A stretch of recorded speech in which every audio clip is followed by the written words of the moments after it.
Je vous présente Frédéric Nadal et il va nous parler de cette merveille qu'est le lincel de Turin. Je voulais savoir, juste pour commencer, quels sont ceux d'entre vous qui avaient déjà entendu parler du linceul, ou qui n'ont. Voilà, tout le monde sait ce que c'est le linceul, à peu près, de Turin. Le linceul de Turin, c'est un objet qui est archéologique, qui se trouve dans la cathédrale de Turin, la cathédrale Saint-Jean-Baptiste.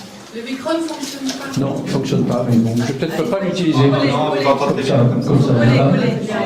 Comme ça, proche, comme ça. Ok.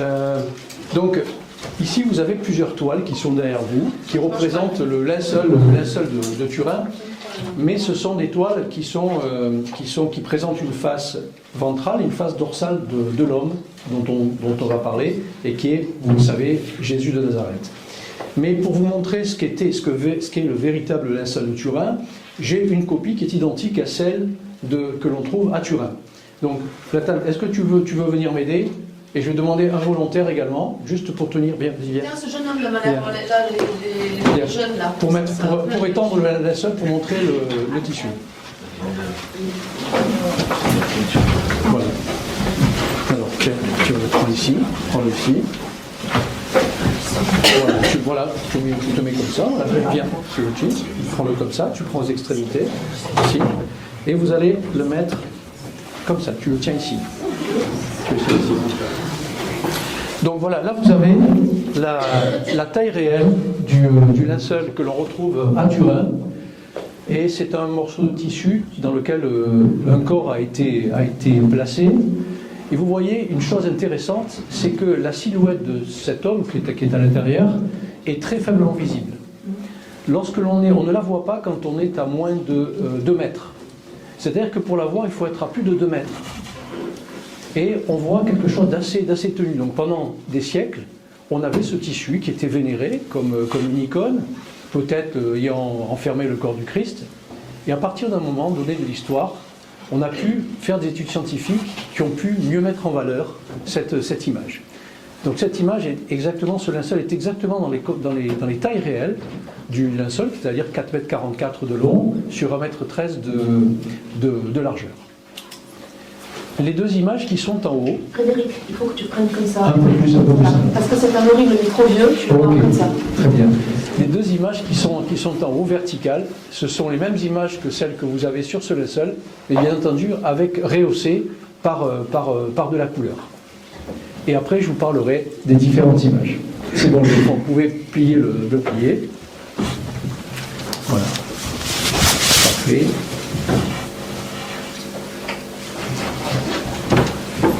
Voilà, comme ça, vas-y. Même si c'est pas bien plié, on le pliera tout à l'heure. Voilà, c'est tout ça.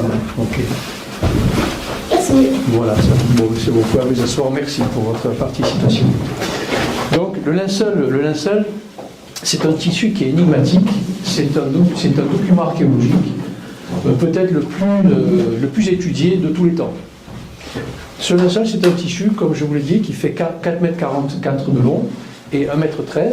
Alors les dimensions, vous ne les retrouvez pas forcément comme celle-ci dans différentes publications, parce qu'en 2002, il y a eu une rénovation du linceul. Derrière le linceul, il y avait une toile qui s'appelle la toile de Hollande, qui a été enlevée, et on a pu étirer un petit peu plus le linceul, on a pu enlever les plis, et donc on a une distance maintenant qui est de 4,44 m et qui est un peu plus grande que celle qui était auparavant. Donc ce tissu... Écoute, laisse le micro parce qu'il ne marche pas très bien. Okay. Et vaut mieux que tu parles un peu plus vite. Ok. Donc ce tissu, c'est un tissu qui est d'un très grand prix. C'est un tissu dont on considère qu'aujourd'hui, il coûterait à peu près entre 6 000 et 8 000 euros. Donc un tissu extrêmement cher, qui a nécessité à peu près 6 à 8 mois de travail. C'est un tissu qui contient 100 millions de fibrilles. C'est un tissu qui a un tissage vraiment particulier, on appelle ça un sergé, avec des torsions des fils en Z. C'est une torsion qui est très, très rare, torsion de grande qualité qui permet d'assurer une meilleure souplesse du tissu. Ce tissu-là, c'est un tissu qui a la particularité aussi de ne contenir que du lin. Alors que vous savez que dans les métiers à tisser primitifs, on faisait un tissage surtout de la laine dans les vêtements. Or ici, il n'y a que du lin, donc c'est de grande qualité. Il n'y a pas du tout de laine animale. Et vous savez qu'il y a un texte de la Mishra qui dit, juif, qui dit qu'il ne fallait pas mélanger la laine animale avec la laine végétale. Donc c'était un dogme. Donc il y avait des métiers à tisser au 1er siècle, uniquement dédiés au lin et uniquement dédiés à la laine. Donc dans ce tissu, il n'y a absolument pas de laine. On retrouve quelques petites traces de coton, de fils de coton, mais qui sont des végétaux, donc qui ne posent pas de problème, parce que sur le métier à tisser, il doit y avoir toujours des petites traces pouvant expliquer ça. Donc on est en présence d'un tissu de très grand prix, d'extrême grande qualité, et sur ce tissu, vous avez une silhouette, une empreinte d'un homme qui est ici. On l'a vu tout à l'heure. Voilà. Là, une empreinte de face et une empreinte de profil, de couleur orangée, couleur orangée sépia. Il y a également sur ce linceul des taches, des différentes taches. Vous avez des petites zones ici, vous avez des petits trous qui sont présents, qui correspondent à des brûlures, probablement dues à de l'encens ou de l'argent qui a fondu lorsque le linceul a été dans la basilique. Il y a eu des incendies et il était dans des reliquaires d'argent, et ces gouttes d'argent sont tombées sur le linceul et ont donné cet aspect-là sur un linceul qui était plié. Il y a des taches d'eau qui sont présentes. On a par exemple au niveau central, ici, et là vous avez des taches de brûlure qui ont été raccommodées, notamment par les clarisses de Chambéry, mais ces taches malheureusement ont empêché de la vision, notamment par exemple des bras ici. Les avant-bras sont bien visibles. Donc c'est un tissu de grand prix, et on considère que ce linceul, ce n'est pas un tissu funéraire juif classique.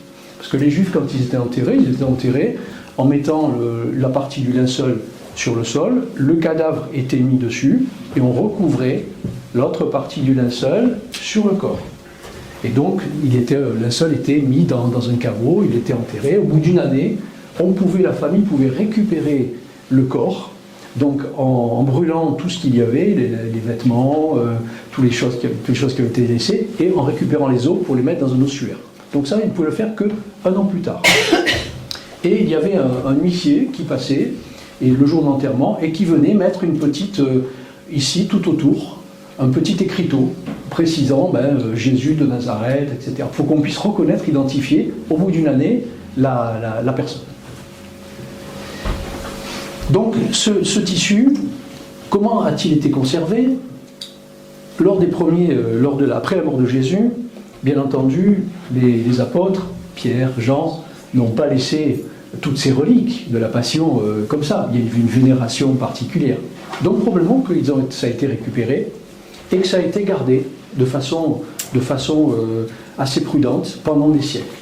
Et si on arrive aujourd'hui à avoir ce tissu qui semble être un tissu qui a recouvert un homme qui a été martyrisé comme un brigand, mais enterré comme un prince. C'est donc un tissu particulier. Et ce tissu a été gardé avec grande précaution, je dirais même avec amour. Et un tissu qui est gardé comme celui-ci, tous ces qualificatifs font penser que c'est vraiment le tissu de Jésus de Nazareth. Alors y a-t-il eu des personnages qui, comme l'homme de ce linceul, qui ont été crucifiés, puisqu'on va voir qu'il y a les traces de la crucifixion, qui a été flagellé, qui a été couronné d'épines. Alors il y a eu des gens qui ont été crucifiés, comme Saint Pierre par exemple, qui a été crucifié à l'envers, c'est lui qui avait demandé ça pour ne pas être crucifié comme Jésus. Il y a eu Saint André, qui a été crucifié sur la croix de Saint André, vous savez, c'est une croix avec les deux bras comme ça. Vous avez Spartacus, en moins 70, qui était le gladiateur, qui avait été arrêté finalement par les Romains, qui avait fomenté une révolte, et qui avait été cloué sur la voie romaine, devant tout le monde.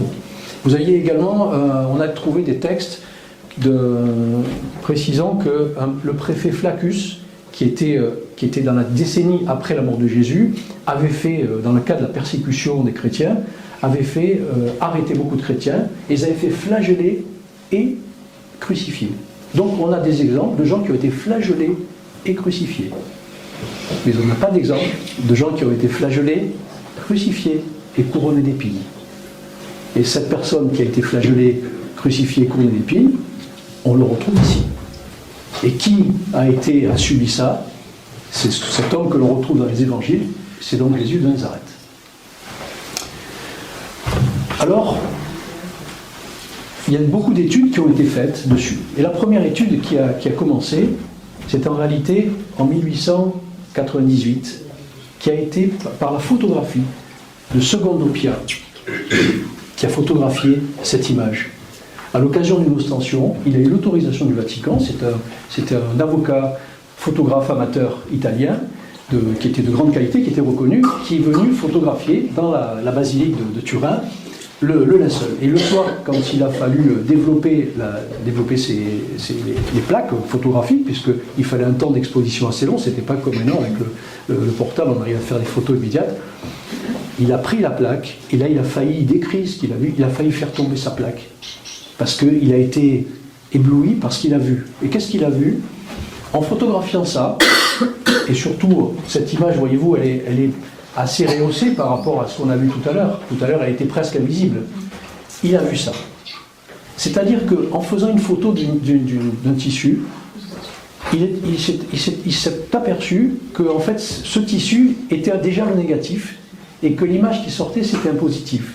Alors je ne sais pas si vous vous rappelez quand vous faisiez les photos argentiques, vous mettez la pellicule dans l'appareil photo, et quand on faisait le tirage, on voyait la bande de photos avec un personnage qui paraissait en noir et blanc, tout simplement, mais qui était difficilement méconnaissable. Or là, maintenant, on a l'inverse.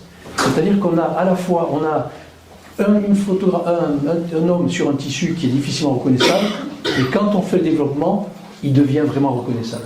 Donc c'est inversé par rapport à ce qu'on croyait jusqu'à présent. Donc, les études scientifiques ont commencé là, en 1898. Et rappelez-vous, il y a eu en 1897 est morte Sainte Thérèse de l'Enfant Jésus. Et ce nom de Sainte Thérèse, c'est un nom qu'on lui a donné quand elle est rentrée au monastère. Et elle a rajouté de la Sainte Face.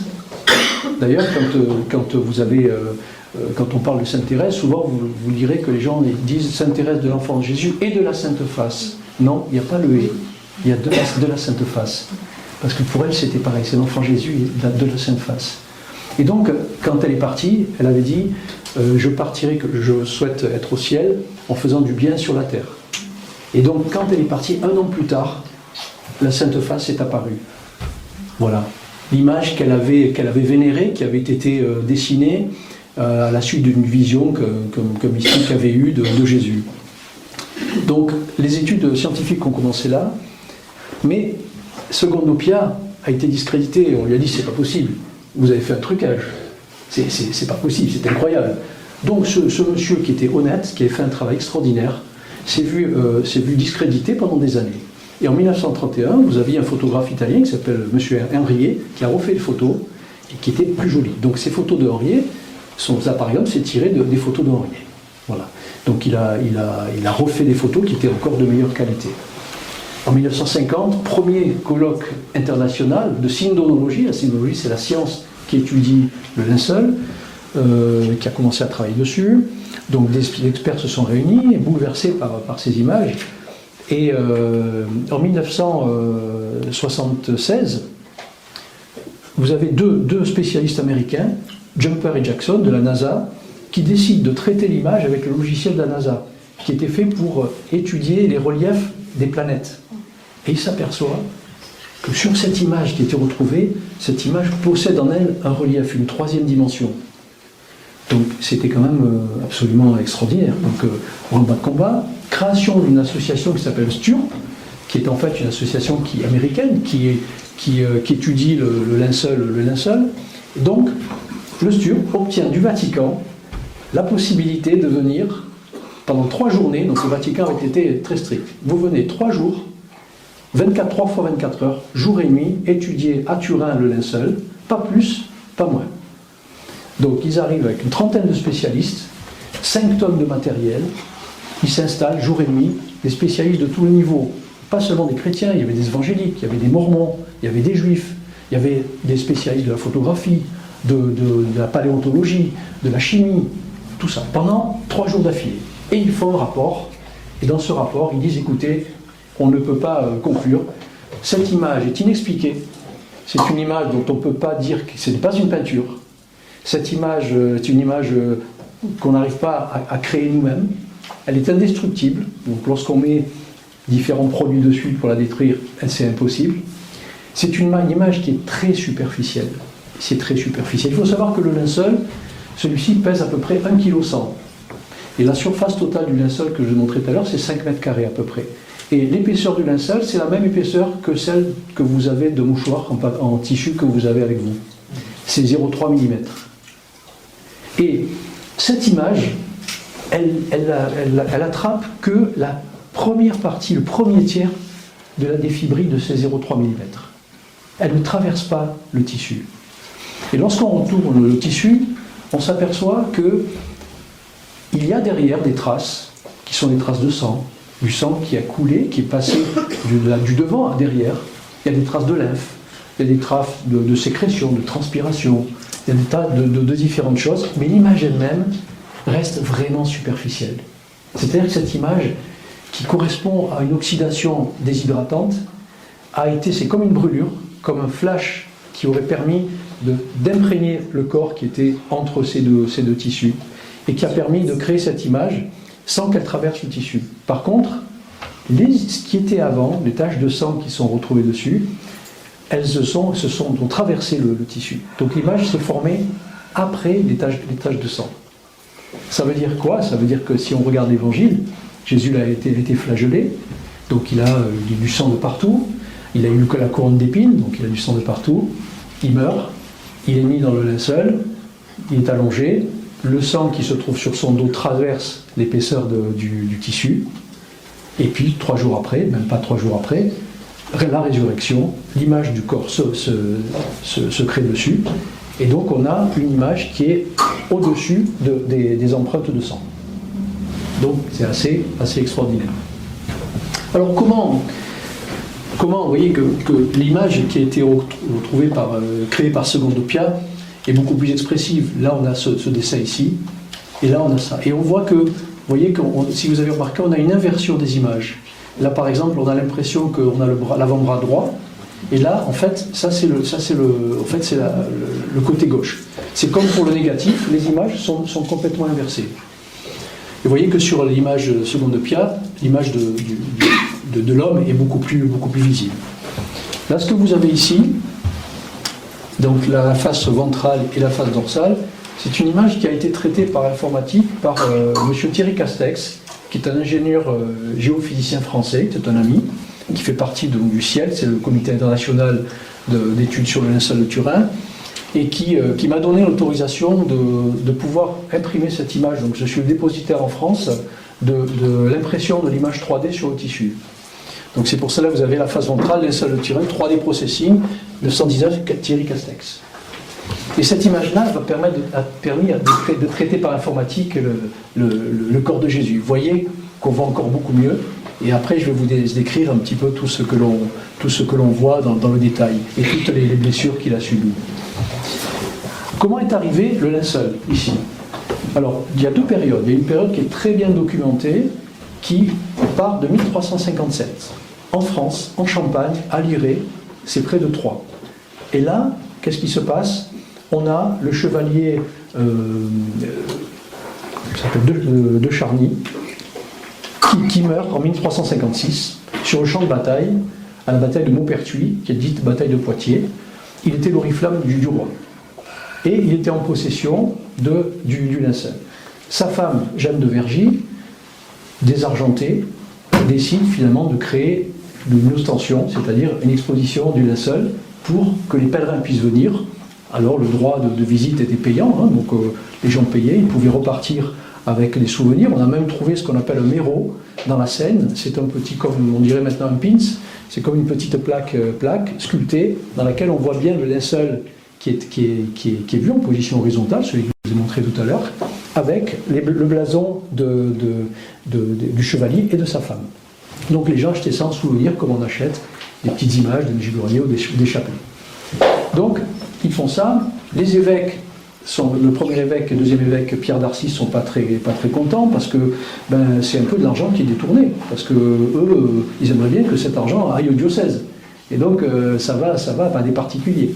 Donc, ils font des lettres au pape Clément, qui dit non, écoute, on peut autoriser les ostensions, mais attention, vous ne dites pas que c'est le linceul du Christ. Donc, vous voyez, c'était toujours entre deux eaux. Et en 1418, la petite fille de ce couple-là, désargentée, décide de céder à la Maison de Savoie, la Maison de Savoie, c'était un pays, en fait, il y avait la France, l'Italie, Maison de Savoie. C'était un pays pratiquement autonome, et qui achète, qui en contrepartie de rente financière, récupère ce linceul. Et ce linceul, on le retrouve à Chambéry, à Genève, on le retrouve même en passage, il est passé pendant 7 ans à Nice. Et à Nice, vous avez, pour ceux, je ne sais pas s'il y a des gens qui sont de Nice chez vous, ici, mais vous avez une chapelle qui s'appelle la chapelle du Saint-Suaire. Et toutes les années, je crois que c'est au mois de mai, il y a donc une commémoration du passage du Saint-Suaire qui est passé pendant cette année. La Maison de Savoie, donc garde le linceul, notamment à Chambéry. Incendie à Chambéry, il a failli être détruit.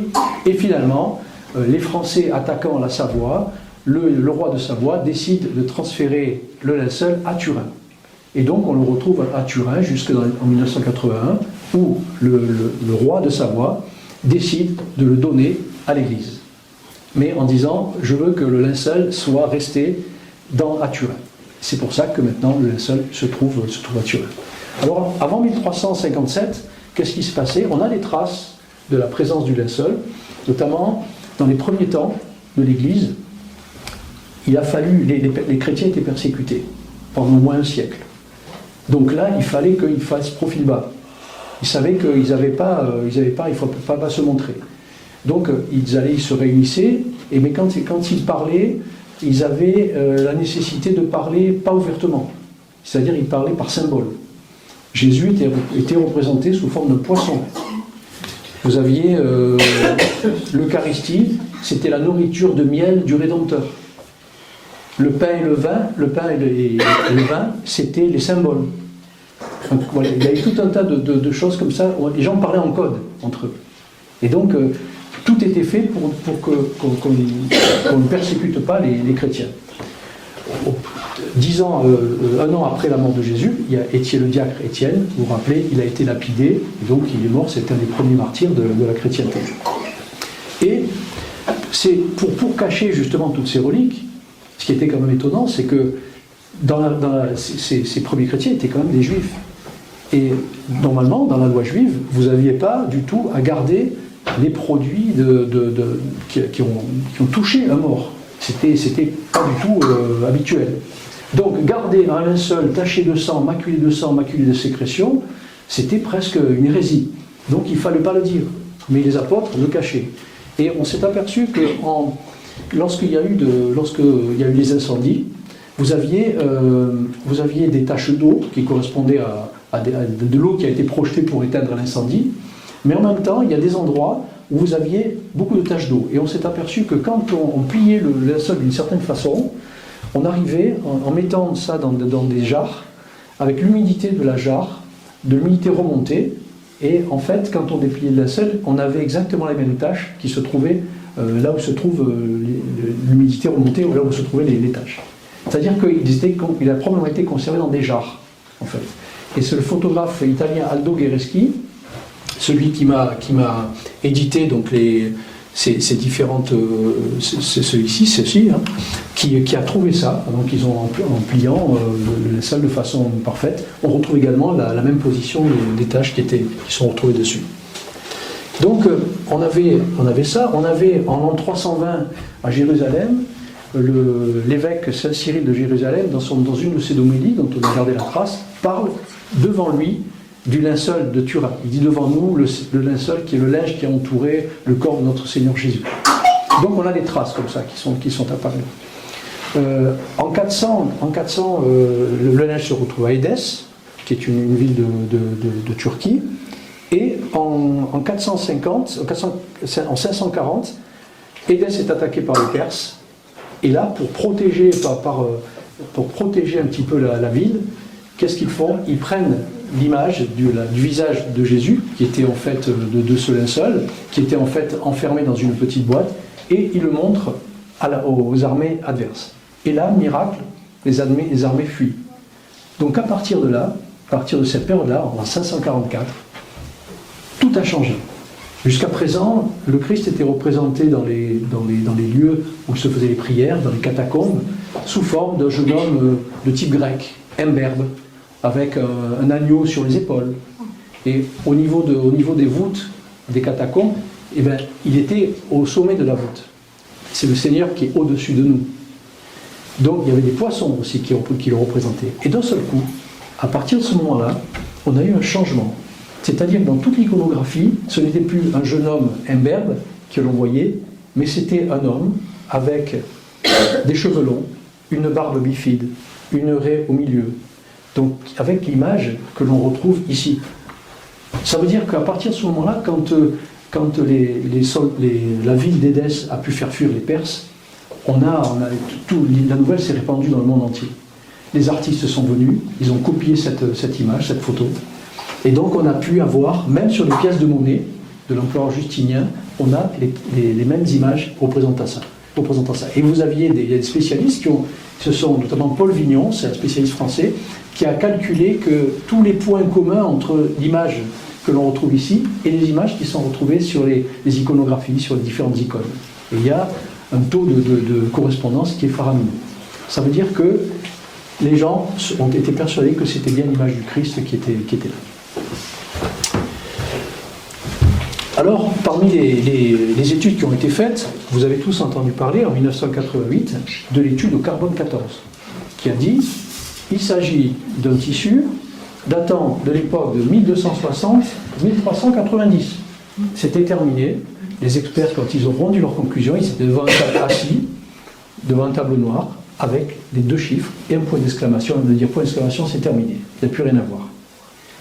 Jusqu'à présent, le Sturp, dont je vous ai parlé, avait montré que cette image, qui était une image superficielle, impossible à refaire, qui était d'origine inconnue, qui était absolument extraordinaire, cette surnaturelle, et bien cette image-là, d'un seul coup, on nous disait par un test, c'est terminé, ce n'est plus du tout un linge du 1er siècle. Parce que le but du test au carbone 14, c'était de dater le tissu. Donc on nous dit, il date maintenant du Moyen-Âge.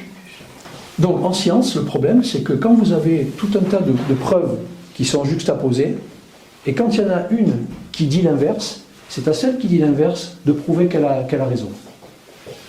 Or, qu'est-ce qui s'est passé ? Le Sturp, c'était un congrès, c'était une association de grands scientifiques, le Sturp a dit, voilà, nous allons mettre en place un protocole. Le protocole était de 800 pages. Il y avait les meilleurs spécialistes mondiaux, notamment Madame Fleury-Lumberg, spécialiste mondiale des tissus anciens. Ils ont dit, nous allons prendre un échantillon. Nous allons donner cet échantillon à 7 laboratoires différents. Nous allons utiliser 2 techniques de datation. Nous allons mettre cet échantillon dans des flacons, mais les 7 laboratoires où nous allons envoyer ces tissus ne sauront pas quel est celui qui contient la portion du linceul. Donc vraiment son propre protocole à lui. C'est-à-dire qu'il n'y a plus que 3 laboratoires qui sont sélectionnés, en Arizona, en Suisse et en Angleterre. La Madame Fleury-Lumberg, spécialiste mondiale des tissus, évincée. L'Académie pontificale des sciences qui devait superviser, évincée. L'association qui va superviser tous ces travaux, c'est le British Museum. Et dans le British Museum, vous aviez le professeur Titt, qui était celui qui a été choisi pour superviser le tout. Or, il y avait un laboratoire qui dépendait du British Museum, qui allait examiner tout ça. Toutes les manipulations devaient être filmées.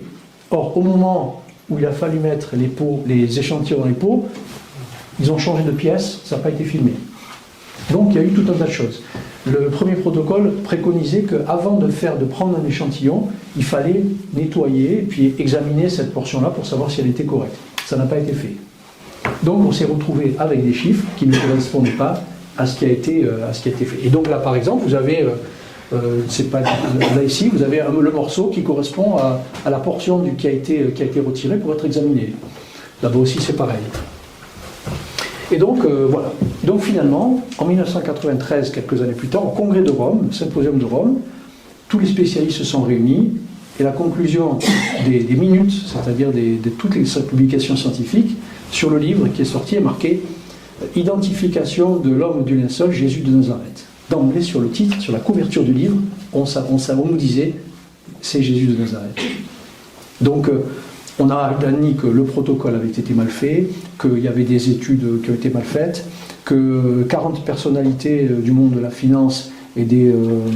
comment on appelle ça, c'était des gens qui des francs-maçons étaient derrière. Ils ont donné $1 million pour le British Museum, et tous ces gens-là étaient complètement déathées. Et le docteur Titt, qui était du British Museum, donc s'est vu, entre guillemets, probablement récompensé d'avoir dit que le linceul était un faux. Mais le problème, quand je vous parle de ça, les gens se sont dit, mais comment ça se fait que le Vatican, qui fait confiance à la science, puisqu'il nous le dit, c'est la science qui doit le prouver, comment se fait-il que le Vatican ait changé d'avis?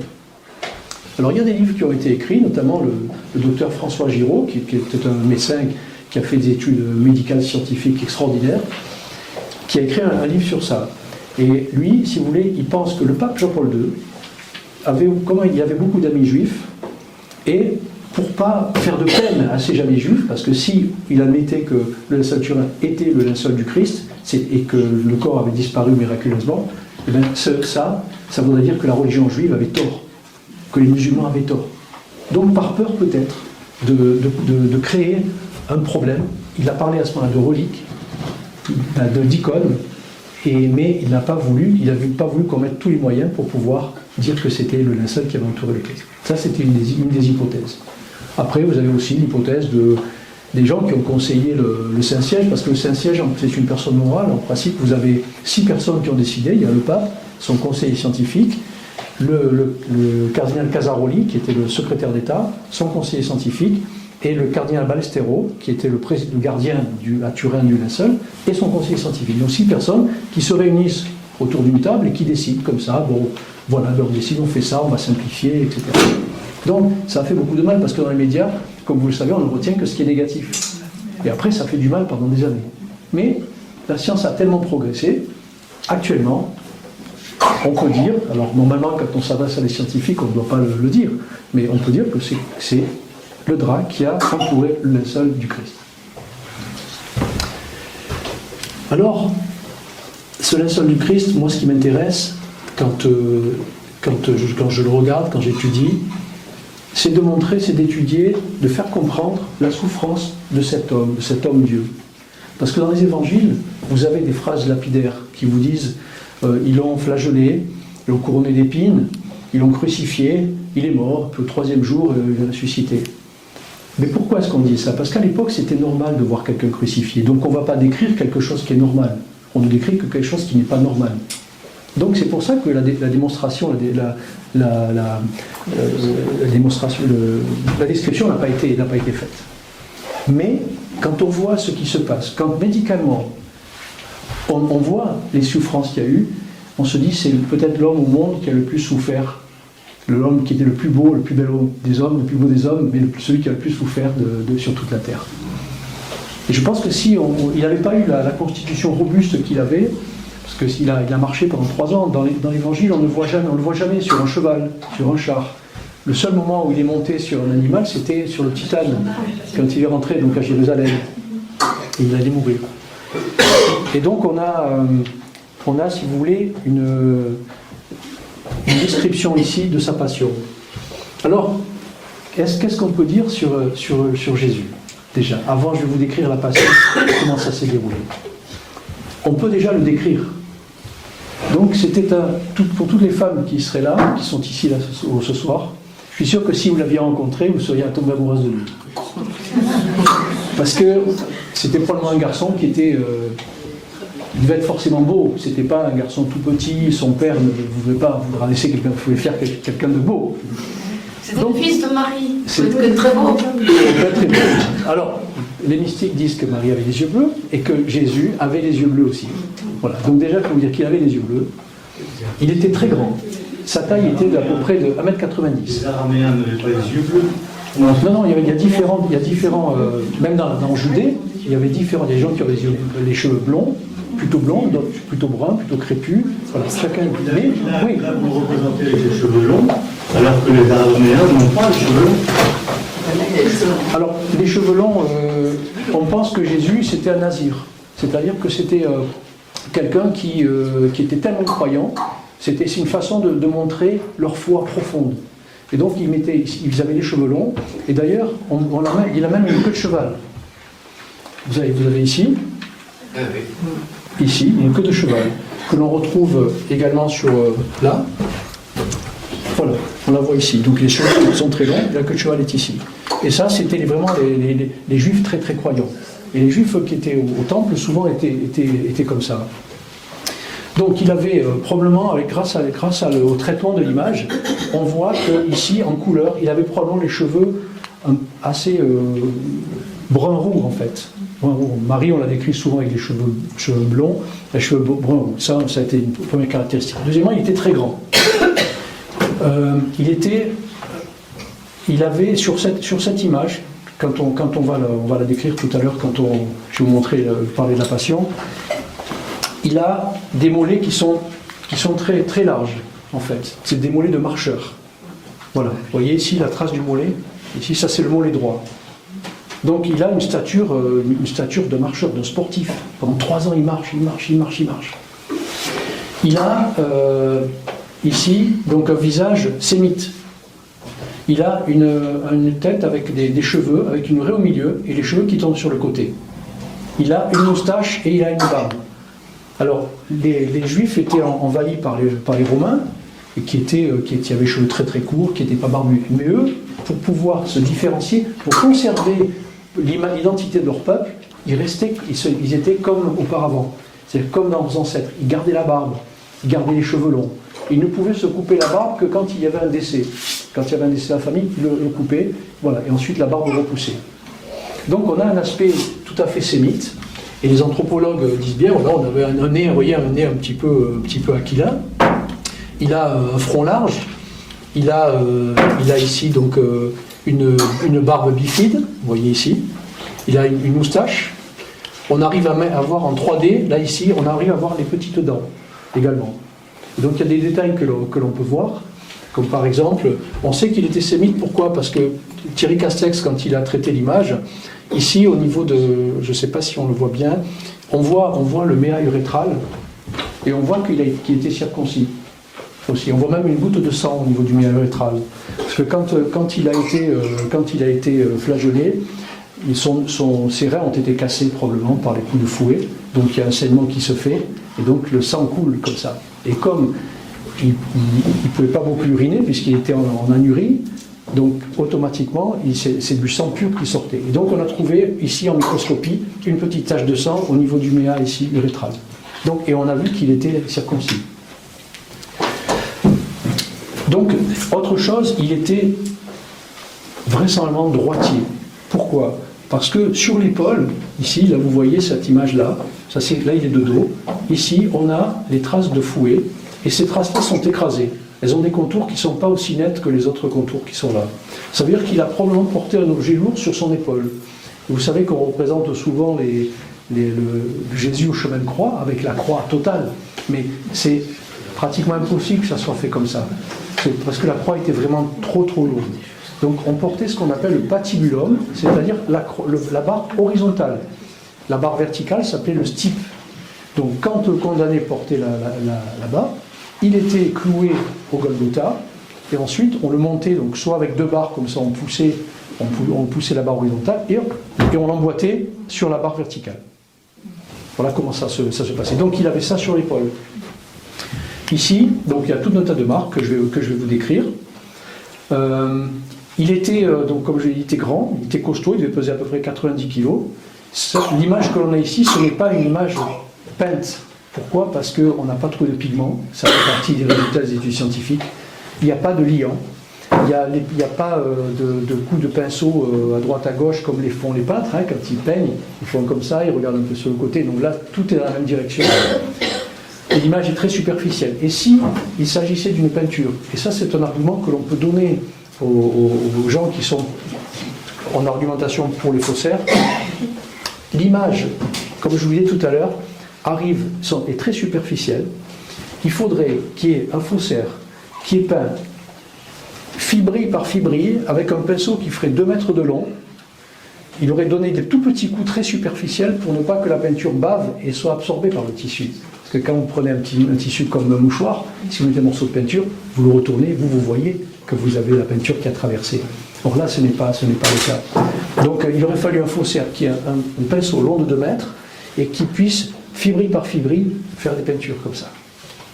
Cette image qui est retrouvée, c'est une image qui est en 3 dimensions, et cette 3 dimensions est donnée par le fait que les images, les points sont d'autant plus intenses qu'ils sont, les points du corps, qui sont proches du tissu. C'est-à-dire que plus le tissu recouvrait le corps au plus près, plus l'image était intense. Donc il y a des zones où, par exemple, on a très très peu d'images. Là ici, je vais juste vous montrer cet exemple. Voilà, ici, sur cette image-là, en 3D, vous voyez que les fesses sont ici. Et vous voyez sur les fesses qu'on a des coups de fouet. Je vais vous en parler. Là, on a les cuisses qui descendent, les creux poplités, la jambe droite, la jambe gauche, etc. Et là, ici, vous voyez toute une zone sur la fesse dans laquelle on a l'impression de ne pas avoir de blessure. Alors sur cette zone-là, en fait, pendant l'enterrement, quand on mettait la personne dans le linceul, pour éviter l'évacuation de toutes les sécrétions qui se vident, on mettait une espèce de coton dessous, quelque chose qui aspire le tout. Ce qui fait que quand l'image s'est imprimée, et bien donc comme il y avait le coton, ça ne s'est pas imprimé directement sur le linceul. Donc vous voyez, là on a un enterrement du rite juif, donc avec un tissu dont on sait qu'il a été daté du 1er siècle. Et vous avez ici, par exemple, là, sur cette, vous voyez, on a une bande qui est ici. C'est une bande de tissu, et sur cette bande est suturée avec la partie principale par une petite, par une couture. Or cette couture, c'est Madame Fleury Lemberg qui le disait, c'est une couture qui a été retrouvée à la forteresse de Masada en 70, quand les Romains ont attaqué la forteresse et qu'ils ont détruit, qu'ils ont supprimé tous les Juifs. On a trouvé des morceaux dans des tombes, morceaux de tissu, et avec exactement la même couture que l'on a retrouvée ici. Et elle pense que ce tissu qui a été retrouvé à Masada a été tissé par le même tisserand que celui qui a fait le linceul de Jésus. Donc voilà, on a des choses comme ça qui sont... Ça correspond exactement donc au 1er siècle. Donc on a en fait un tissu. Ici, on peut dire que c'est le linceul qui a entouré le corps de Jésus de Nazareth, parce qu'on a un tissu du 1er siècle, et on a l'empreinte d'un homme qui a toutes les caractéristiques de Jésus de Nazareth, qui a donc été couronné d'épines, flagellé, qui n'a pas eu les jambes brisées. Alors vous savez que quand un condamné était pendu, à un moment donné, pour accélérer sa mort, on appelait ça le crucifarium, on allait prendre un marteau et on allait casser ses jambes, ici. Ce qui fait qu'il ne pouvait plus, à ce moment-là, le tibia et le péroné étaient cassés, il ne pouvait plus appuyer sur sa jambe pour reprendre de l'air. Donc il était complètement effondré et il mourait d'asphyxie. Or lui, il n'a pas eu ça. C'est donc un juif qui a été enterré, qui est mort, et qui est en état de rigidité cadavérique. Donc on voit très très bien ici que le corps est très rigide. Ça veut dire qu'il était en tétanie complète lorsqu'il était sur sa croix. C'est-à-dire qu'il n'a pas... dans cette position, c'est la position que l'on avait quand il était sur la croix. Sauf les bras, bien entendu, que l'on a descendus. Et si l'on regarde bien, vous voyez qu'entre sa tête et son thorax, il n'y a pas de cou. Pourquoi ? Parce qu'il avait la tête qui était le menton contre le thorax. Et quand il est mort comme ça. Et vous verrez sur les crucifix, on a souvent le Christ avec la tête qui regarde sur le côté. Ça, c'est une vue artistique. Mais il est mort comme ça. Et donc on retrouve cette rigidité cadavérique. Et on la retrouve très très bien sur les images en 3D, comme ça. Donc, pourquoi ? Parce que il y a une asphyxie importante, il y a une tétanie qui est vraiment très importante. Alors, quand Jésus arrive devant le grand prêtre, il a déjà subi des sévices, puisque à Gethsémani, vous vous rappelez, il a sué le sang. On appelle ça l'hématidrose. Ça n'apparaît pas sur le linceul. C'est une des tortures qui n'apparaît pas. C'est une torture qu'il a subie. Alors l'hématidrose, qu'est-ce que c'est? Ce sont les vaisseaux qui se dilatent brutalement sous l'influence d'un stress, d'une anxiété monumentale. Et donc, on a un stress qui se fait. Donc, les vaisseaux se contractent. Et quand ce stress se relâche, les vaisseaux, les petites glandes sudoripares qui sont sous la peau, sur laquelle vous avez les petits vaisseaux, ces glandes se dilatent, le sang rentre dans la glande et sort de la peau. Donc ça, c'est l'hématidrose. C'est très très rare. Personnellement, j'en ai jamais vu. Mais depuis l'histoire de la science, il y a à peu près 120 cas qui ont été décrits dans le monde. Alors il faut savoir que l'hématidrose, la transpiration du sang, dans à peu près 25% des cas, ça touche les hommes. Et dans 75% les femmes. Et l'âge moyen des femmes qui transpirent le sang comme ça, c'est à peu près 14 ans. Et chez les hommes, l'âge moyen, c'est à peu près 25 ans. Donc Jésus, non seulement il avait 33 ans, donc il était un cas déjà l'hématidrose, transpiration du sang, c'est très rare. Deuxièmement, c'était un homme, donc c'était rare, très rare. Il avait l'âge moyen, l'âge qui était supérieur à la moyenne. Donc vraiment, il était un cas vraiment très très rare. Et quand il a fait ça, si vous voulez, quand il va, vous rappelez, à 3 fois, il va voir les apôtres, Pierre, Jacques et Jean, il va les voir en disant, mais priez, continuez à prier. Et quand il voit l'ange qui lui apparaît, l'ange ne vient pas pour lui dire que c'est fini, il vient simplement pour le réconforter. Et le fait de voir l'ange, si vous voulez, c'est là que Jésus se lève, dans Matthieu, on l'explique très très bien, il se lève, et c'est là qu'il se met à transpirer. Donc il a une libération, parce qu'il a son père qui lui a envoyé l'ange. Donc il est plus détendu, les vaisseaux se dilatent, et le sang sort à ce moment-là. Donc à partir du moment où il est relâché, c'est là qu'il se met à transpirer. Et on considère qu'il a dû transpirer à peu près un demi-litre de sang à Gethsémani. Donc chez les hommes, on a à peu près 5 litres, 6 litres de sang. Donc il a perdu un demi-litre de sang. Il est amené chez Caïphe, et là, on lui demande s'il est bien le Christ. Bien sûr, il dit oui. Et alors là, le Caïphe, le grand prêtre, dit blasphème, blasphème. Et le grand prêtre prend sa tenue, déchire sa tenue. Mais ils étaient malins parce que c'est des tenues qui sont très très riches, des tenues d'apparat. Or en fait, il y avait déjà une couture qui était déjà toute faite. Ce qui fait que quand il faisait ça, il tirait, la couture se défaisait, et après il pouvait réutiliser le vêtement. Aussi. Mais à partir du moment où ils ont fait ça, comme il est condamné au blasphème, la loi permettait à ce qu'on arrache les cheveux et qu'on arrache les barbes. Donc vous avez ici une asymétrie dans la barbe. Et là vous avez un morceau de barbe qui a été arraché. Pareil pour la moustache. Vous voyez la moustache ici de ce côté gauche elle descend ici, et là elle manque. On lui a arraché la moustache, on lui a arraché la barbe. C'est les conséquences du blasphème. Et à un moment donné, quelqu'un vient le frapper. Et Jésus dit, si j'ai mal parlé, je ne me souviens plus la phrase, si j'ai mal parlé, dites-le moi, mais si j'ai bien parlé, pourquoi me tapes-tu? Et qu'est-ce qui s'est passé? Il reçoit un coup par derrière, avec un bâton. Ce coup est arrivé par derrière, et ce coup est venu à la fois taper l'os malaire ici, sur le côté, et taper le nez. Et sur le nez, il crée une lésion. Il va créer une désinsertion du cartilage nasal avec l'os nasal. Donc, il n'y a pas eu de fracture du nez. Rappelez-vous, dans Isaïe, aucun de ces os ne sera brisé. Donc, la jonction entre le cartilage nasal et là est défaite. Et sur la peau, ici, on voit une petite lésion, une coupure. Et le bâton est arrivé derrière, comme ça. Et pour pouvoir taper à la fois l'os malaire, ici, et donc la pommette, en fait, l'os malaire, c'est l'os qui est en dessous de la pommette. Et ça, il faut que ça soit un coup qui soit donné par derrière, comme ça. Donc en traître, vous imaginez, on vous tape d'un seul coup avec un coup de bâton comme ça, c'est terrible. Donc il a un œdème important, ici. Vous voyez comme c'est gonflé par rapport à l'autre côté. Il y a un hématome qui se fait, il a la paupière fermée. Donc il ne peut plus voir d'un œil, il ne voit que de l'autre œil. Et quand il va, pour pouvoir voir d'un seul œil, il faut étirer son front. Il faut écarter son front comme ça. Donc, si vous voulez ouvrir les yeux en grand, donc il y a les rides qui se forment comme ça. Et quand il sera couronné d'épines, vous voyez, il y a le sang qui va couler, et le sang va couler en epsilon, comme ça, en 3 inversés. Parce que le sang va couler sur les rides, il va s'arrêter, il va passer au-dessus, deuxième ride, troisième ride. Et donc voilà, et quand il va monter au Golgotha avec son patibulum sur l'épaule, il ne verra pas parce qu'il a sa toge qui descend, et donc il tombe. Pourquoi est-ce qu'il tombe? Parce qu'il ne voit qu'un œil. Et puis il glisse parce qu'il y a l'écriteau qu'il porte sur lui et sur lequel il est marqué Jésus de Nazareth. Cet écriteau va être mis au-dessus de sa croix. Mais une fois qu'il a été accusé de blasphème, il est présenté à Pilate.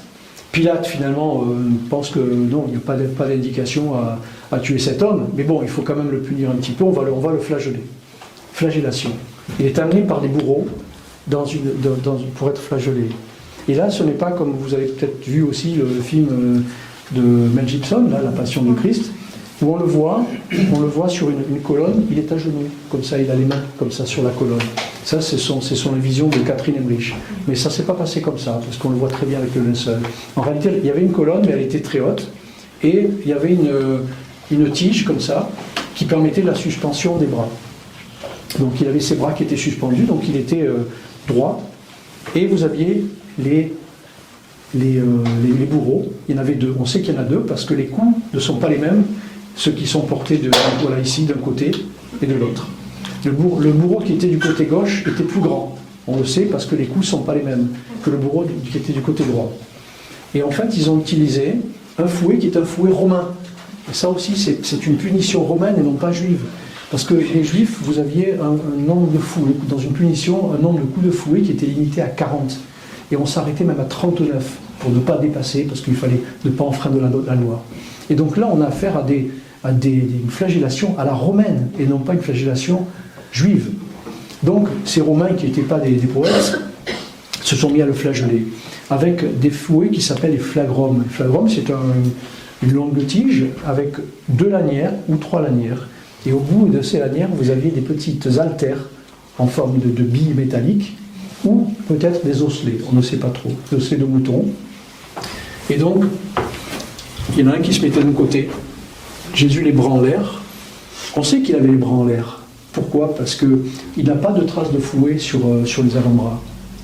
Si c'était comme le disait Mel Gibson, on aurait quand même des traces de fouet qui auraient tapé sur les avant-bras. Alors il n'a pas de fouet, c'est pour ça qu'on pense qu'il a été flagellé comme ça.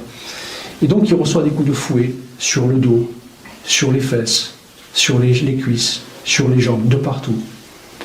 Et normalement, il était interdit les bourreaux savaient qu'il n'était pas possible, il était interdit de frapper sur le devant du thorax. C'est pour ça qu'ils ont frappé de dos. Pourquoi? Parce que sur le devant du thorax, vous avez le cœur qui est proche du sternum.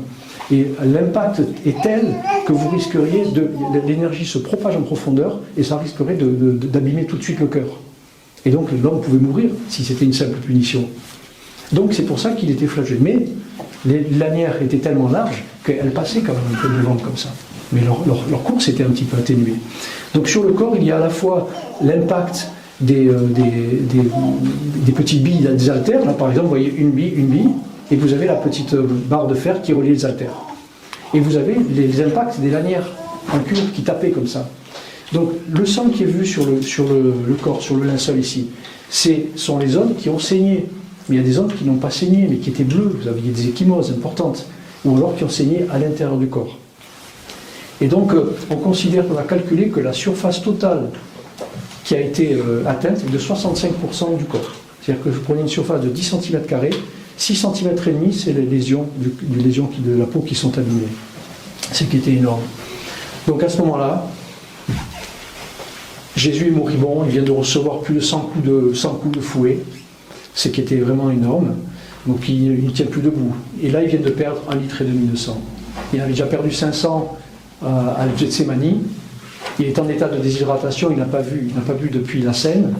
Donc là, il est quand même presque midi le lendemain.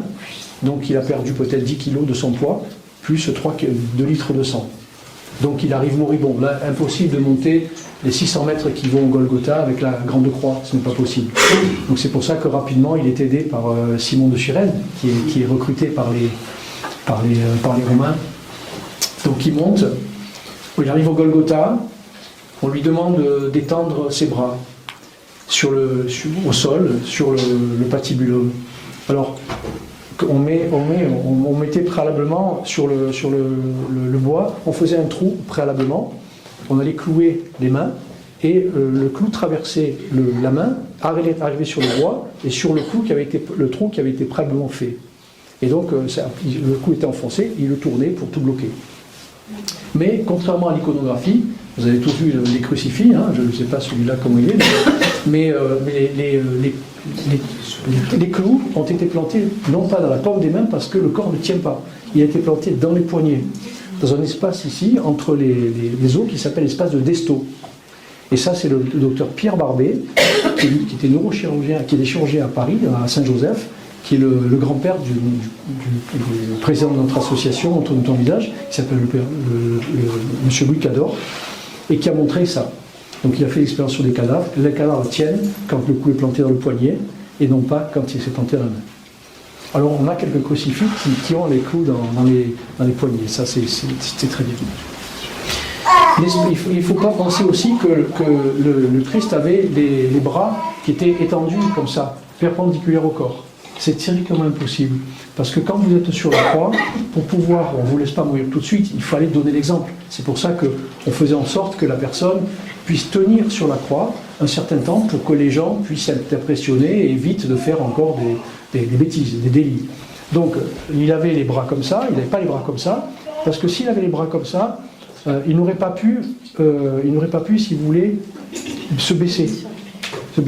Donc, après les calculs, on a montré que l'espace entre le clou de la main droite et le clou de la main gauche était de 1,08 m à peu près. C'est-à-dire qu'il était comme ça sur la croix. Et là, oui, là, il peut tirer avec sa main. Donc, il avait le pied droit que voici. Là, le pied droit était plaqué contre le bois vertical.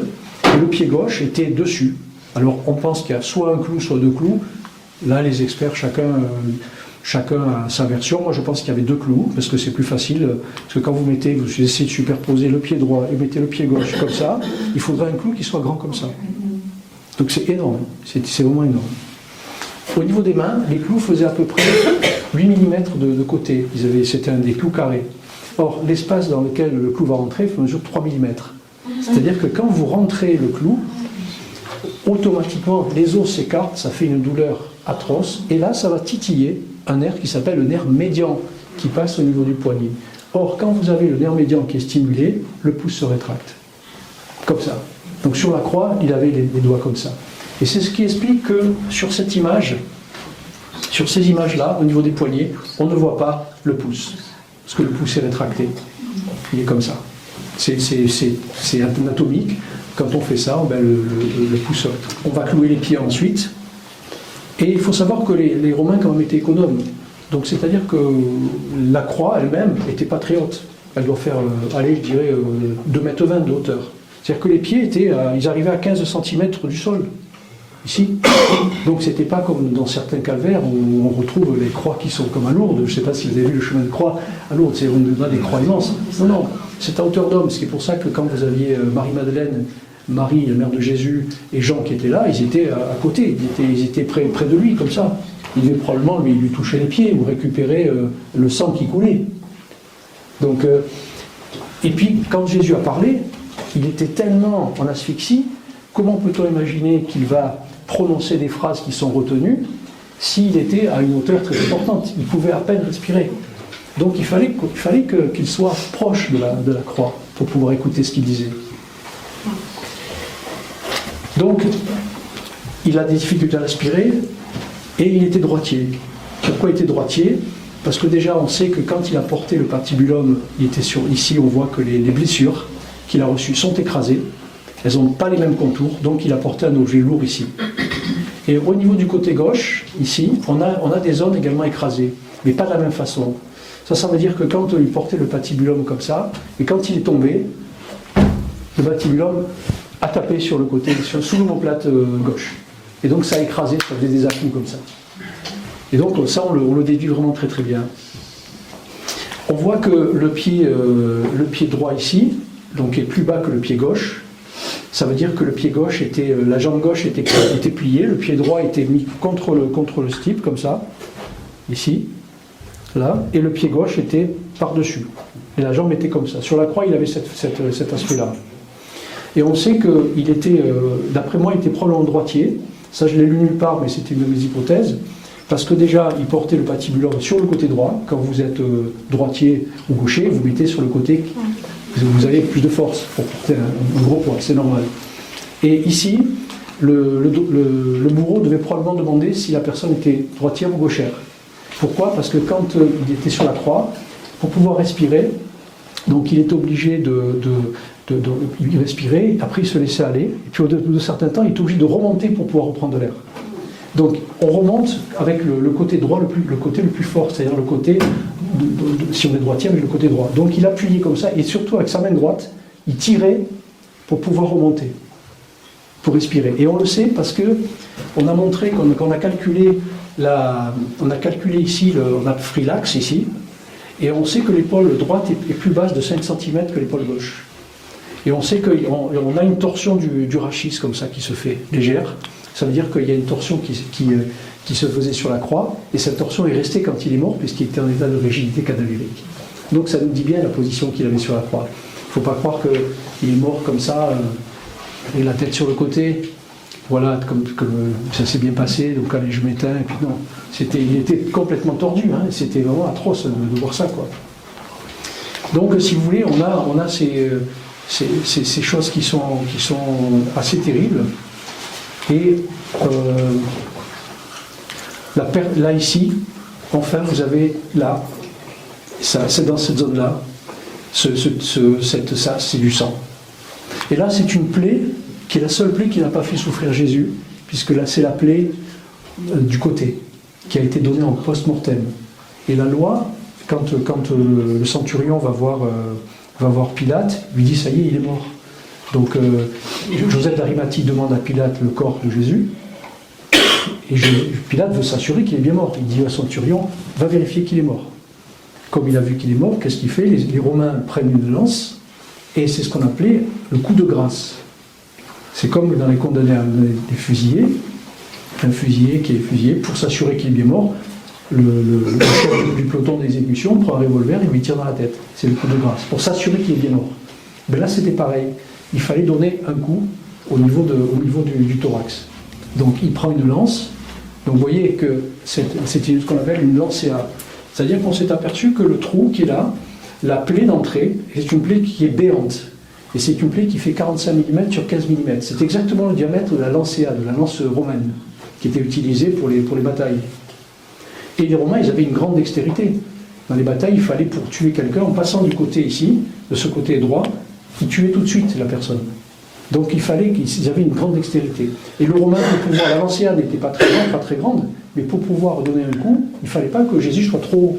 Donc à cette hauteur-là, il prend sa lance, il enfonce comme ça. Et là, il y a de l'eau qui sort et du sang. Vous avez entendu parler, c'est Saint Jean qui le décrit. De l'eau et du sang sortis. Pourquoi? Parce que de l'eau, c'est de l'œdème, en fait. Quand, avec les coups qu'il a reçus, il avait un traumatisme qui faisait faire en sorte qu'il y avait une pleurésie, de l'eau entre la plèvre, entre le poumon et la plèvre. Au niveau du cœur, il y avait de l'eau entre les parois, dans le péricarde, dans la paroi qui entoure le cœur. Donc, quand il a poussé, avec la pression, l'eau est sortie, et on sait qu'elle est sortie avec pression, parce que la façon dont l'écoulement se fait, on peut déduire que c'est quelque chose qui était sous pression. C'est pas quelque chose qui a coulé au goutte à goutte. Donc, on voit qu'il y a une grosse quantité qui est sortie, et donc ensuite, il pousse sa lance, et il rentre dans l'oreillette droite du cœur, et là, il y a le sang qui sort. Parce que quand quelqu'un meurt, le sang s'accumule du côté droit du cœur. Si on peut penser que le cœur est à gauche, vous avez entendu toujours parler du cœur à gauche. En fait, c'est pas tout à fait vrai. C'est la pointe du cœur qui est à gauche. Or, si on mettait une lance de ce côté-là, on va rentrer la lance sur une portion épaisse du cœur. Et là, c'est très difficile. Donc, tandis que là, on sait qu'il n'y a pas de sang dans les cavités gauches. Or là, il s'agissait bien des cavités droites, puisque le sang, une fois qu'on est passé entre le poumon et la plèvre, on arrive entre le péricarde et le cœur, et on arrive dans l'oreillette gauche, tac, automatiquement le sang ressort après. Donc l'eau et le sang sont sortis. Et donc ça montre que cette plaie n'était pas fermée.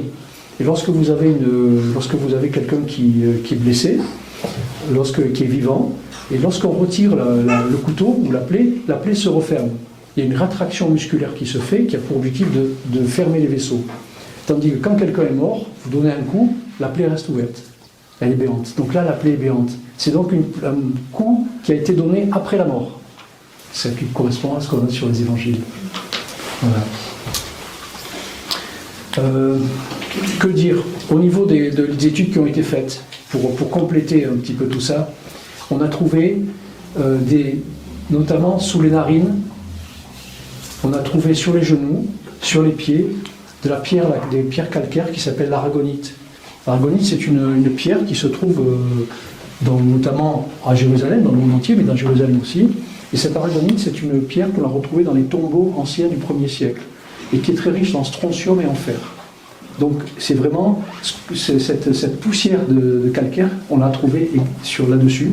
Donc on peut penser que c'est donc un homme qui a vécu là-bas au 1er siècle, près de Jérusalem. On a trouvé également des pollens.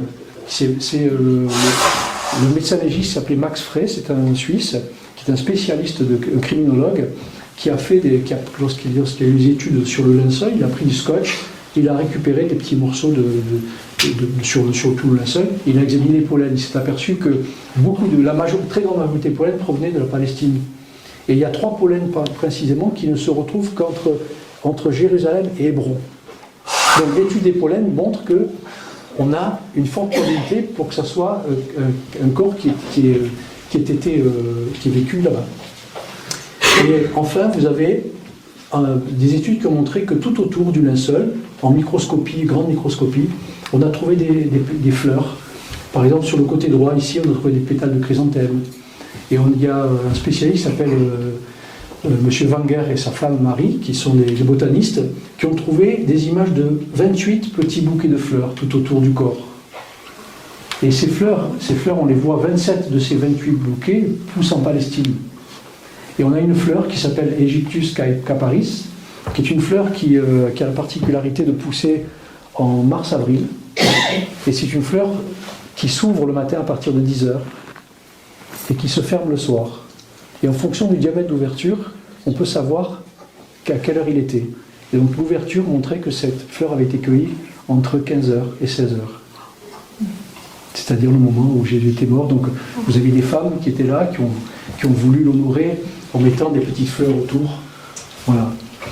Après, vous avez des petites choses qui sont un peu controversées, pas controversées, mais on aurait trouvé des pièces sur les yeux de Jésus.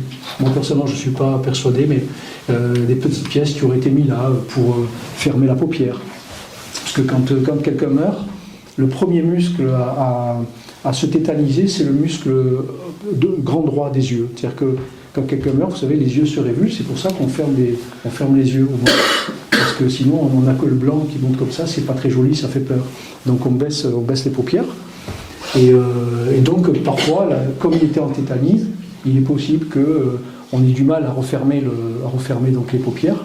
Et donc, on mettait peut-être une petite pièce pour pouvoir mettre un poids et que ça évite que de s'ouvrir. Bon, c'est pas tout à fait évident. Donc voilà, on a tout l'aspect faisant évoquer qu'on est en présence de Jésus de Nazareth, avec toute sa souffrance, tout ce qu'il a subi, avec une crucifixion énorme.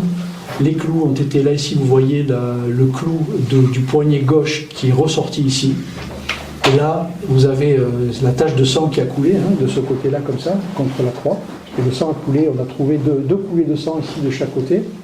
Et on sait qu'il y a 2 coulées qui correspondent au mouvement que Jésus faisait pour monter, pour pousser sur ses pieds, redescendre, pousser pour ses pieds. Donc ça, c'était une chose importante. Et on sait que s'il avait eu des cordes autour du bras, vous allez entendre parler de gens qui disent non, mais peut-être qu'il a eu que des cordes. Non, il n'aurait pas pu faire cette traction. Et on n'aurait pas eu ces images-là sur le linceul. Voilà, les mains étaient là, elles sont superposées. Et juste une dernière précision qui est assez jolie. Lorsque, dans le rite juif, lorsqu'on enterrait quelqu'un, on avait l'habitude de mettre la main droite sur la main gauche, comme ça. Parce que la main droite, c'est la main de la miséricorde. C'est-à-dire que le mort implorait la miséricorde de Dieu. Et la famille lui mettait la main comme ça.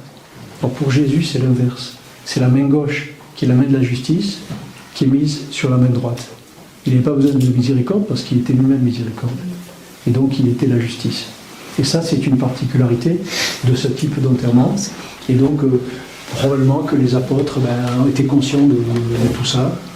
Et Joseph d'Arimathie, qui avait acheté le linceul, puisque l'évangile dit que c'était un homme riche et qu'il voulait honorer Jésus, quand Jésus est mort, il n'est pas reparti donc dans Jérusalem acheter le linceul, mais il n'a pas acheté dans une boutique, parce que c'était la veille du Shabbat, et là, les boutiques étaient fermées. 17h, c'était terminé.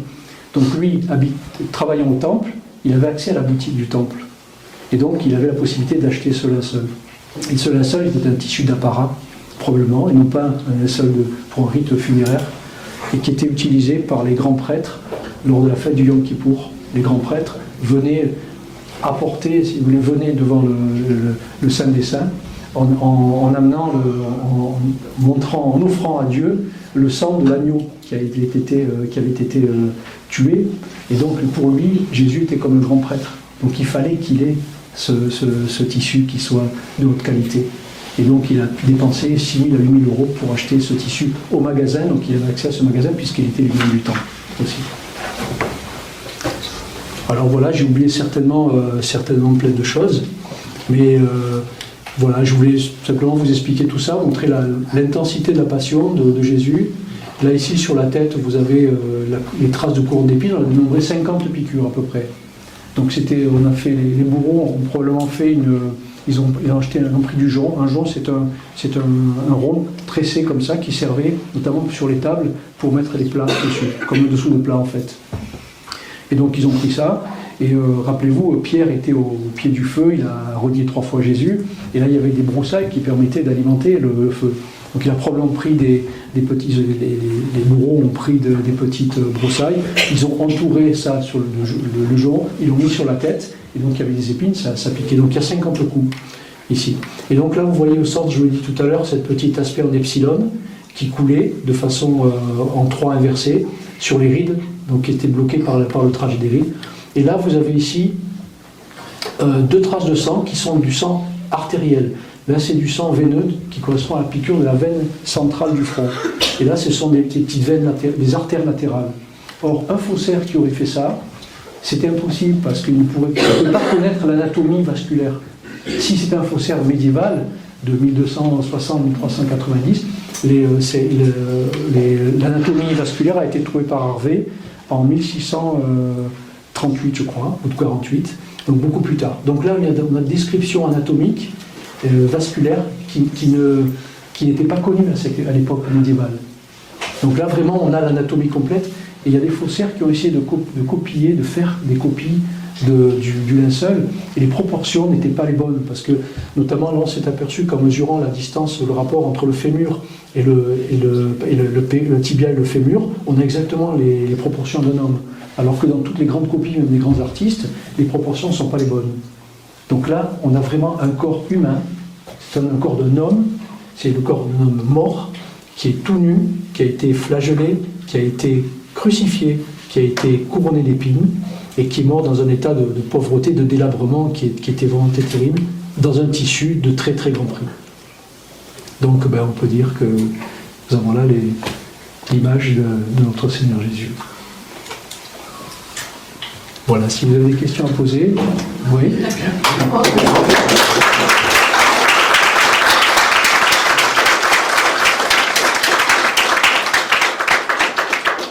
Il y a une question qui peut se poser par rapport aux stigmatisés. Oui. Les stigmatisés ont toujours la plaie au milieu dans la paume de la main, alors qu'en fait, on n'a pas la plaie. Alors, pas tous les stigmatisés, la grande majorité, oui. Vous aviez par exemple Mère Yvonne Aimée de Malétroit, qui était stigmatisée au niveau des poignets. Après vous avez, pour eux, ils avaient la représentation graphique des picturales qui montrait que Jésus était cloué. Ils pensaient que c'était comme ça, mais personne n'avait fait des études anatomiques. Donc, quand on dit la main, en hébreu, la main, c'est la main et le poignet. C'est les deux. Tout ça, c'est la main. C'est les deux. Donc, c'était peut-être pour pas trop les traumatiser, parce qu'ils auraient pu se dire, tiens, comment ça se fait, j'ai la piqûre ici, j'ai le stigmate ici, alors qu'en fait Jésus était spécialement là. Je pense qu'ils ont reçu ces stigmates qui leur permettraient de mieux comprendre les choses. Voilà. Mais certains ont eu les plaies ici, comme Yvonne Aimée. Je crois qu'ils connaissaient le linceul aussi, parce qu'elle avait une vénération pour le linceul aussi. Voilà, ouais. Alors, on admet effectivement qu'il n'y a pas de problème de datation, qu'il n'y a pas de faussaire. Effectivement, on voit très bien, d'après vos explications, que c'est un crucifié, flagellé, il n'y a pas de problème. Mais ce qui me gêne un peu, c'est de me dire, à cette époque-là, il y avait beaucoup de crucifiés. La preuve, c'est qu'il en avait déjà un de chaque côté. Et qu'est-ce qui fait dire que c'est vraiment le Christ? Parce qu'à cette époque-là, j'imagine qu'il n'est pas le seul à porter, à avoir été flagellé, crucifié, porter une couronne d'épines, etc. Ce qui fait qu'on passe tout de suite au Christ. Alors, oui, la couronne d'épines, dans l'histoire, c'est le seul crucifié qui a une couronne d'épines, qui était un amusement qui était fait par les Romains. Oui. Deuxièmement, c'était quelque chose de banal. Mais ce qui n'est pas banal, c'est qu'à la fois, on a ici, c'est un homme qui est mort, mais à la fois, c'est le linceul aussi qui était. Il faut mettre en perspective avec la qualité du linceul, qui est un tissu très très riche. C'est pas un linceul, un simple linge, parce que effectivement, les Juifs de l'époque ne s'embarrassaient pas, ils achetaient un petit linge, ils mettaient ça dedans, c'était là, c'est quelque chose de très grand prix. Donc quelqu'un qui est enterré dans un linge d'un prince et qui a une condamnation d'un brigand. C'est quand même, on se pose la question, il n'y en a qu'un. Et puis surtout, comment se fait-il qu'il soit arrivé à nous, maintenant, jusqu'ici, alors qu'à l'époque, la loi juive interdisait de toucher les tissus comme ça, souillés par les morts. Quand l'apôtre Pierre et Jean, avertis par Marie-Madeleine, courent pour aller à la grotte, vous avez entendu dire qu'ils couraient, Jean arrive en premier. Pourquoi est-ce qu'il arrive en premier? On nous dit parce qu'il était le plus jeune, il courait plus vite. Donc Pierre arrive, et Pierre rentre. Mais pourquoi Jean ne rentre pas? Pourquoi Jean n'entre pas? C'est pas parce qu'il pense à ce moment-là, non, je vais laisser rentrer Pierre, qui est le chef de l'église, il y a prééminence, il ne pense pas à ça du tout. Parce que Jean était probablement quelqu'un du temple. Et les gens du temple ne pouvaient pas rentrer, et ne pouvaient pas rentrer tant que dans un caveau où il y avait un mort. Or, quand Pierre rentre, il lui dit, le Christ, il n'est plus là. Jean se met à rentrer. Il ne rentre qu'après que Pierre le lui ait dit. Il a le droit de rentrer parce qu'il n'y a plus de corps en fait. Et quand vous avez tout de suite après, Jean regarde et il dit, il vit et il crut. Qu'est-ce qu'on dit? Soit le linceul, il y a l'idée qui dit que le linceul est aplati puisqu'il n'y a pas le corps. Donc Jean était là pour au moment de la mise dans le tombeau. Il voit le corps qui est comme ça et il décrit un linge roulé à part. Le linge roulé à part, c'est probablement le soudarion, c'est-à-dire c'est un mouchoir qui faisait 85 cm, c'est le suaire d'Oviedo, qui se trouve en Espagne, qui est dans l'idée que le condamné était mort sur la croix. Quel que soit le condamné, riche ou pas riche ou pauvre, etc., on lui mettait un petit linge sur le visage pour cacher son visage. C'était la tradition. Voilà. Donc ce linge est roulé à part. Est-ce que Jean voit que le Christ est ressuscité? Il comprend parce que le linge est exactement de la même façon. Il se dit, si on avait enlevé le corps du Seigneur, on aurait enlevé le linge, on l'aurait mis sur le côté, on aurait pris son corps, on aurait... Voilà, non. Mais il y a une tradition, moi qui me plaît beaucoup, c'est qu'à l'époque, quand vous aviez un maître avec des serviteurs, et que le maître faisait un repas, le maître était là et le serviteur était derrière lui à distance. Quand le maître devait se lever pour une raison quelconque, il se lève de table pour aller quelque part. Donc, il prenait sa serviette, il l'a pliée, il l'a laissée sur la table. Il revient, il continue. Et quand il a fini son repas, il laisse la serviette en moule comme ça. Ça veut dire que quand Jean voit que le linge est plié à part, ce qui est étonnant, cet exemple, pourquoi est-ce qu'il donne ce détail qui n'a aucun intérêt particulier? Il y a un linge plié à part. Ça veut dire que lui, il sait que le linge est plié à part, la serviette est pliée à part, ça veut dire je reviens. Et que peut-être Jésus dit je suis parti, mais je reviens, je vais revenir.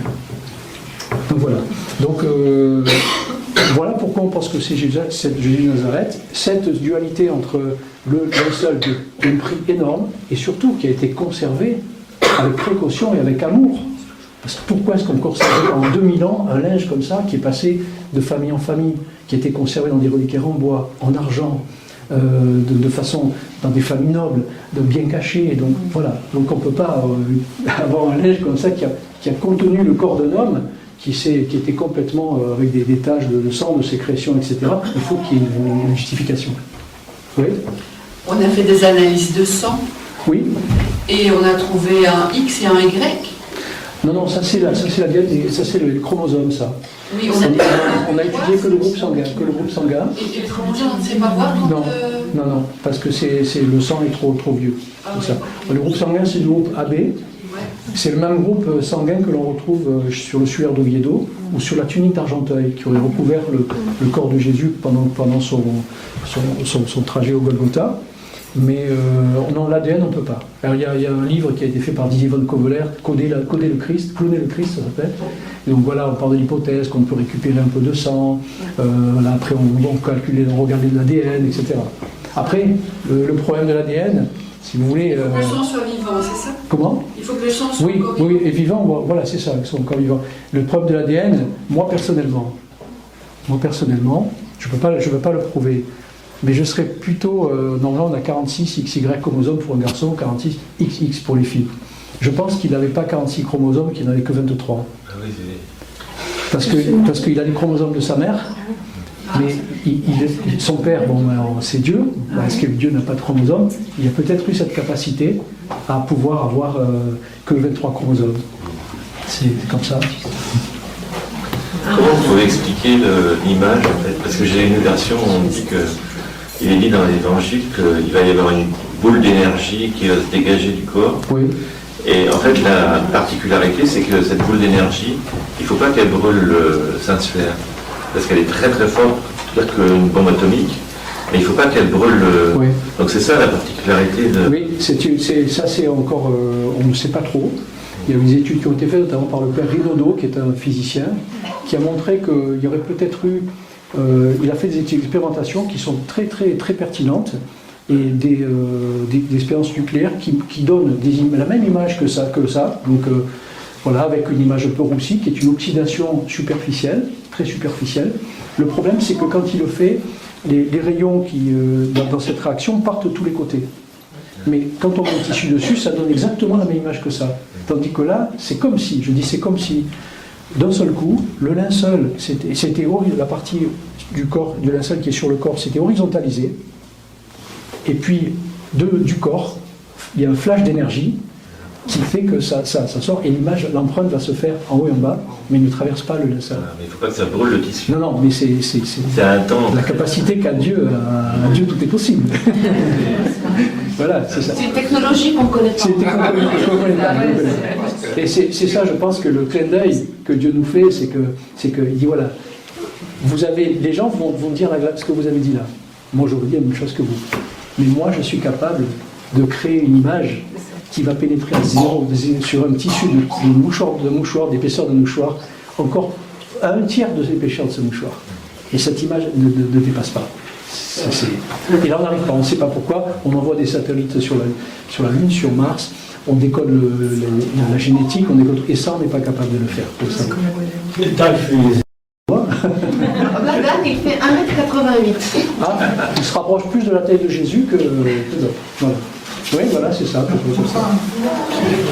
Dans le film The Chosen, on représente le Christ brun, bouclé, assez grand. Mais alors c'est donc une erreur Oui, parce qu'ils n'ont pas... il a avec une grosse barbe qui n'est pas bifide, etc. Donc, mais il y a beaucoup de choses dans The Chosen, j'adore, toutes les séries, je regarde. Mais ils n'ont pas suivi de près comme ça aussi, je suis d'accord. Il a les yeux bruns, il a... Marie-Madeleine arrive. L'histoire de Marie-Madeleine. Oui. Il y a quelque chose d'anachronique. Oui, c'est ça, voilà. Voilà, c'est sûr. Mais c'est vrai qu'il était... Oui. Est-ce que vous pensez que l'image qui a été créée par l'intelligence artificielle assez récemment, vous avez entendu parler, très certainement vu cette image, est-ce que vous pensez que c'est un travail qui correspond vraiment à ce qu'on peut voir à partir de la scène? Il y a une image qui est sortie il y a quelque temps, il y a 2-3 ans, où on représente Jésus qui est pas beau du tout, on dirait presque un singe. Oui. Donc en disant, voilà, à l'époque, si on reconstitue, en prenant les crânes des personnes qui étaient de cette époque, voilà ce qu'on peut retrouver. Donc ça, c'est de côté. Donc après, on peut tout faire à l'image. J'ai essayé aussi de le faire en demandant à l'intelligence artificielle, à ChatGPT, de me créer l'image de Jésus de Nazareth avec tous les critères. Ils sortent un truc, qui n'est pas terrible, quoi. Il n'est pas terrible. Mais je pense que sa mère devait probablement, lui a appris, elle devait ranger sa maison, elle le peignait, elle le coiffait, voilà, elle lui faisait ses vêtements. Il n'avait pas d'argent, donc c'est elle qui faisait tout, Marie, probablement. Et donc voilà, il était toujours bien habillé, bien coiffé, bien rasé. Il fallait bien qu'il se rase, parce que la barbe, si on ne la rase pas, elle pousse. Donc il fallait bien que quelqu'un se la coupe. Peut-être lui, il a coupé aussi, mais voilà, il fallait que ce soit une barbe bifide, etc. En gros, c'est l'image la plus réelle, c'est ça, c'est voilà, une tête comme ça. Alors là, attention, vous voyez les cheveux qui sont sur le côté. On a l'impression qu'ils flottent et qu'il y a un espace entre le visage et les cheveux. Mais là, il a beaucoup transpiré et il a beaucoup saigné, ce qui fait que ça rigidifie les cheveux. En fait, voilà, voilà, donc qui fait que quand il est allongé, on a les cheveux qui sont comme ça, qui sont bloqués par l'humidité, par la terre, etc. Donc voilà. Est-ce que vous avez vu le voile de Manon Pello? Non. Non, parce que Manon Pello, c'est une voile de Véronique que vous pouvez voir vraiment de façon très proche. Et ils ont superposé en fait l'image des Saint-Sphères avec l'image d'Oviedo et l'image de Manon Pello. Et en fait, ça se ressemble. Le visage. Oui. Ça j'ai vu aussi. Et mais bon, là-bas sur place. Oui, c'est ça. Parce que toute l'iconographie reprend ces images-là que l'on a à partir de 545. Hein, donc voilà. Le voile de Manon Pello, c'est le voile de Véronique. Oui, c'est ça. Quand Golgotha, quand elle a mis sur le visage, quand c'est 7 juillet. Mais c'est pas sur ça. Celui-là, il est controversé. Oui, controversé. Oviedo, oui, on sait, parce qu'Oviedo, c'est vraiment quand on remet le voile sur le visage, les plaies du Christ ici sur la selle correspondent à ce qui est noté sur le visage. Oui. Voilà. Vous parlez là, il a l'œil vraiment. Ah oui, non, mais c'est. Vous pouvez répéter parce que moi je n'ai pas bien entendu la question et je n'ai pas dit. Non, la question c'était est-ce qu'avec l'intelligence artificielle qui a permis récemment de faire l'image de Jésus, est-ce que ça correspond à son vrai visage? Donc non, parce que l'intelligence artificielle, parfois on lui demande quelque chose et elle fait que n'importe quoi aussi. Mais l'image qui se rapproche le plus, moi je trouve que ce qui est important, c'est qu'on ait l'image d'un homme qui est grand, qui est costaud, qui est quand même, il fallait pour endurer tout ça, c'est pas facile. Quand il arrive au sommet du Golgotha, il faut qu'il soit quand même un petit peu en forme pour arriver jusqu'en haut. Parce que nous, aucun d'entre nous n'aurait tenu, ça c'est évident, quoi. Donc il a perdu du sang, on ne lui a pas donné à boire.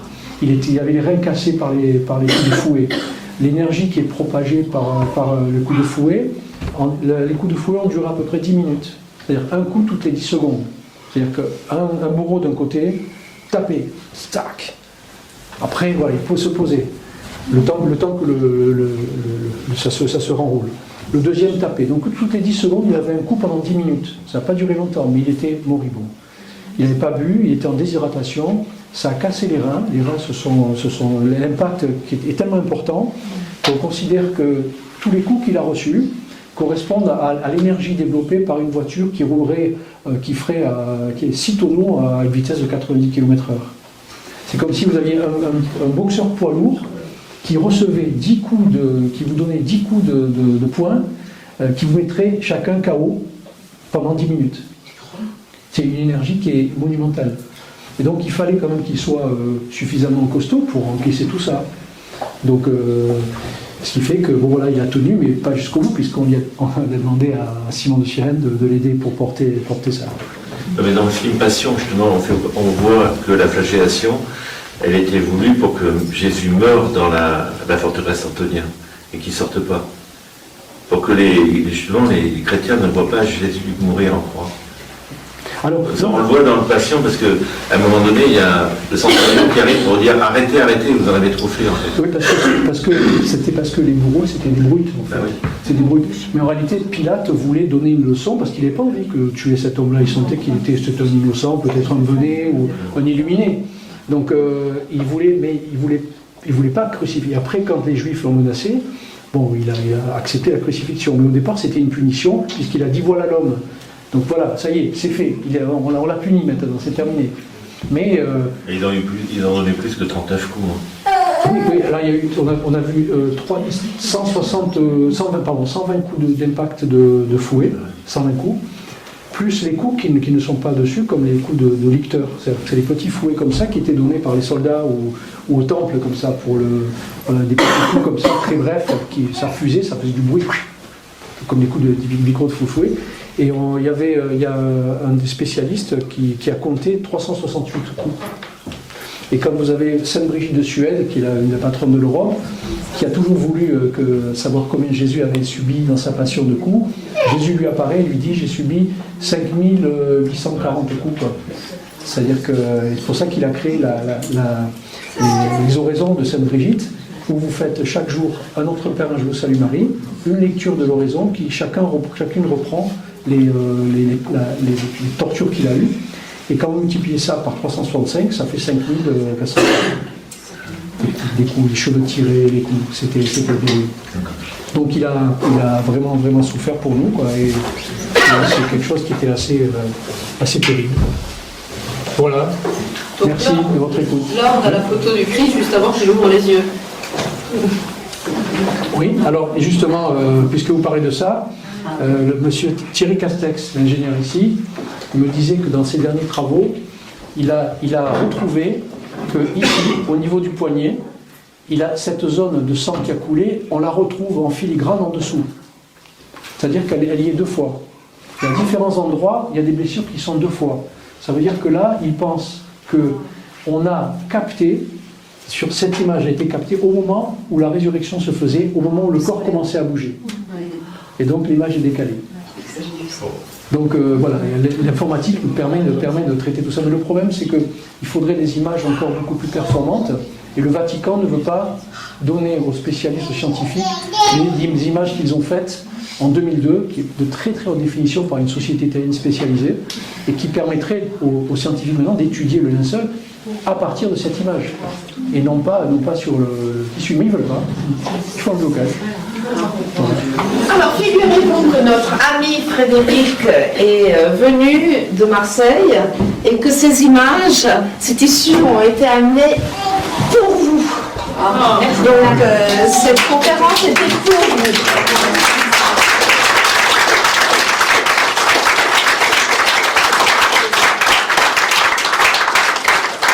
Grâce à ce bel homme en t-shirt rouge.